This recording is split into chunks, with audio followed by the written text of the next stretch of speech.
안녕하세요. 오늘도 아침 묵상으로 함께하는 우리 멀티꿈의 가족 모든 성도분들을 진심으로 축복하고 또 응원합니다. 지금 우리 각 교회마다 여름 캠프가 본격적으로 진행 중입니다. 캠프 시즌이 되면 평소에도 고생하고 참 수고하는 우리 교육 목자들의 또 사랑, 헌신, 이러한 섬김이 더 눈에 띄더라고요.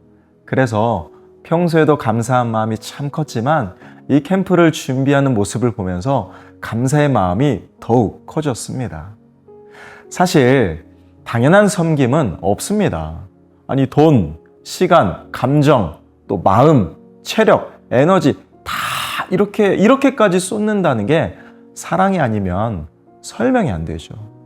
책임감 있는 섬김의 모습을 보면서 주님과 또 그리스도의 몸된 교회 공동체를 향한 찐사랑을 계속해서 느끼곤 합니다. 특별히 이번 캠프 기간에 정말 수고하고 사랑으로 헌신하는 우리 교육 목자들과 또 발렌티어 분들을 보면 우리 성도분들께서 진심을 다해 응원해 주시고 또 감사하다고 꼭 표현해 주시며 기도 많이 해 주시기를 부탁을 드립니다. 오늘 본문에 보면 하나님은 에스겔을 이 파수꾼으로 세우세요. 파수꾼은 하나님의 말씀을 듣고 또 하나님을 대신하여 경고하는 자리입니다. 그러나 에스겔이 활동하던 당시 이스라엘 민족을 향한 파수꾼의 역할은 임박한 하나님의 심판을 경고하는 것이었어요. 쉽게 말하면 절망적인 말을 전하라는 거죠. 여러분, 이 역할이 쉬웠을까요? 참 외롭고 힘든 자리입니다. 과연 에스겔이 이 예언자의 삶을 원했던 것일까? 제가 말씀을 곰곰이 묵상해 보니까 꼭 그렇지만은 않았던 것 같아요. 본래 에스겔은 제사장을 준비했었습니다. 그러나 바벨론의 포로로 끌려와서 모든 꿈과 미래가 다 산산조각난 괴로운 세월을 지난 5년 동안 보냈겠죠. 30살의 예언자로 부름받은 에스겔, 영적으로 아둔하고 교만하여 절대 깨닫지 못하는 이 이스라엘 백성들에게 하나님의 심판을 선포하며 또 자신이 내뱉은 그 쓴소리들 때문에 철저히 백성들에게 외면당하는 그 외로움과 고독을 감당해야만 했습니다. 얼마나 에스겔의 삶이 힘들었을까요? 그러나 분명한 건 에스겔이 예언자의 사명을 어떻게 생각하든 그를 세운 하나님의 뜻과 목적은 확실하다는 거예요. 실수가 없으시고 가장 완벽하시며 또 선하신 하나님은 항상 옳으십니다. 이런 믿으시죠? 그렇다면 하나님의 에스겔을 부르셨다라는 건 지금 하나님께 가장 필요한 존재가 에스겔이라는 사실입니다. 저는 이 부분이 너무 은혜가 되었어요. 에스겔의 입장에선 당장 이해할 수도 없고 받아들이고 싶지 않는, 그래서 너무나 힘든 오늘이 연속되고 있지만 에스겔이 사명을 감당하는 오늘의 삶이 계속 쌓여 이스라엘 백성을 향한 하나님의 계획과 일하심이 선포되었다는 것입니다.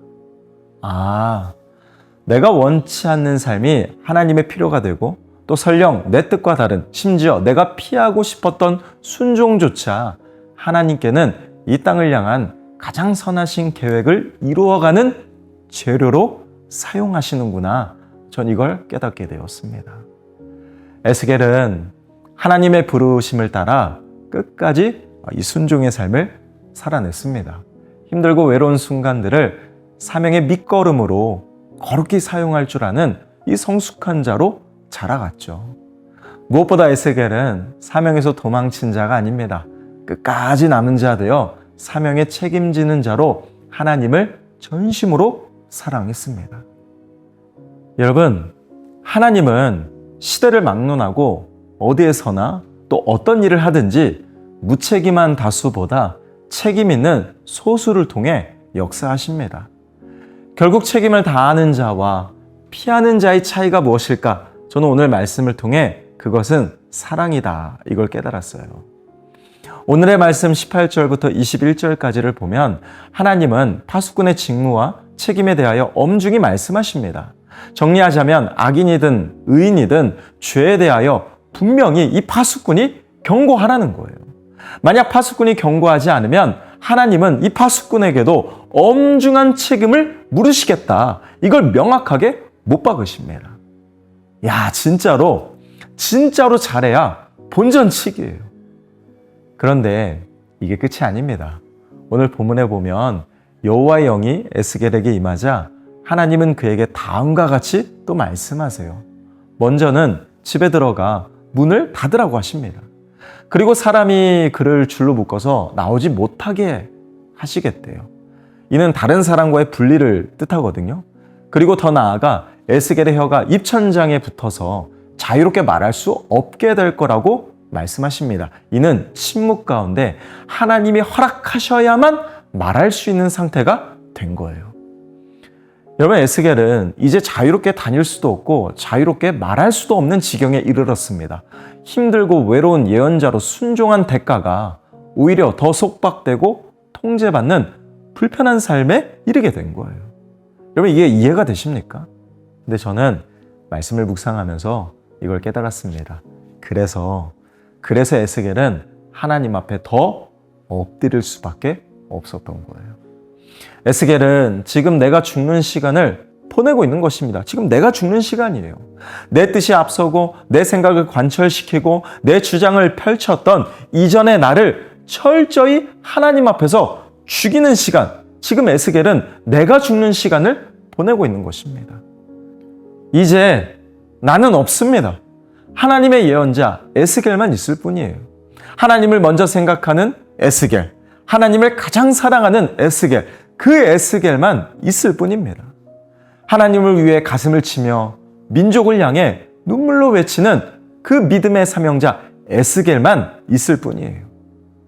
하나님의 마음을 헤아리는 자가 되려면 하나님의 시선, 또 하나님의 생각, 하나님의 뜻에 집중해야죠. 하나님은 그저 말만 옮기는 일꾼이 필요하신 게 아니라 모두가 패역한 이 악한 시대 속에 하나님의 시선, 하나님의 생각, 하나님의 마음을 헤아릴 줄 아는 그 믿음의 한 사람, 사명자 한 사람이 필요하셨던 거예요. 그래서 에스겔을 택하여 부르신 거죠. 제가 지난 캠프 출정식 때 우리 사랑하는 교사분들에게 제가 이렇게 도전했습니다. 교사는 죽는 자리다. 내가 죽어야 된다. 살리려면, 살리는 자가 되려면 내가 먼저 죽어야 하고, 남을 섬기고 높이려면 내가 먼저 낮아져야 된다. 저 이걸 강력하게 도전했어요. 그래서 제가 우리 교사들에게 이번 캠프에 우리 다 죽자고 얘기했습니다. 캠프에 교사부터 죽어야 된다고 제가 이렇게 도전했어요. 그래야 아이들이 살아나는 것입니다. 하나님은 아무도 예배하지 않는 곳에서 예배하는 그 한 사람을 찾으십니다. 아무도 섬기지 않는 곳에서 정말 눈물로 헌신할 수 있는 그 믿음의 한 사람을 찾으시는 거예요. 아무도 사랑하지 않는 곳에서 정말 끝까지 책임지는, 그리고 다 떠나는 그 와중에도 끝까지 남은 자, 그 한 사람을 찾으십니다. 여러분, 책임은 누가 시킨다고 생기는 게 아니라 사랑하면 생기는 거예요. 책임감이 강한 사람이 여러분 주변에 있다면 그 사람은요, 분명 누구보다 그곳을 가장 사랑하는 사람일 겁니다. 저는 저와 여러분들이 오늘도 하나님이 내게 맡기신 가정, 또 3터와 1터, 교회 공동체를 누구보다 사랑하는 자가 되기를 진심으로 축복합니다. 기도하겠습니다. 사랑의 아버지 하나님, 오늘도 내게 맡기신 가정과 3터, 1터, 교회 공동체 안에 내가 정말 사랑으로 끝까지 책임지고 섬기는 믿음의 헌신자가 바로 내가 되게 하여 주시옵소서. 오늘도 내가 예수와 함께 죽고 예수와 함께 다시 살아나는 믿음의 사명자가 되게 하여 주시옵소서. 감사드리며 우리를 사랑하시는 우리 주 예수 그리스도의 이름으로 간절히 기도합니다. 아멘. 이곳에서 있네 주님께 엎드려 전하네 그 어느 것도 난 필요 없네 주님만